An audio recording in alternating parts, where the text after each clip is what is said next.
Hello, today I'm in Mazda CX-3. In this video I'll show you how to start navigation route.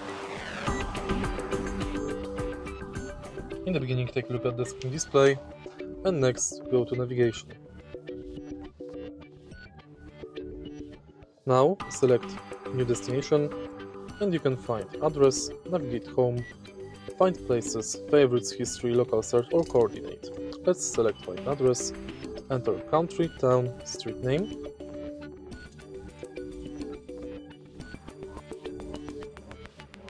house number,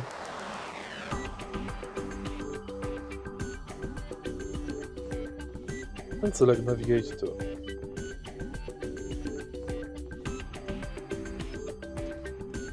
Select start and it's on.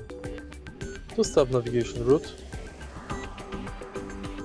enter the navigation panel and select cancel route. If you find this video helpful, please leave like, comment and subscribe.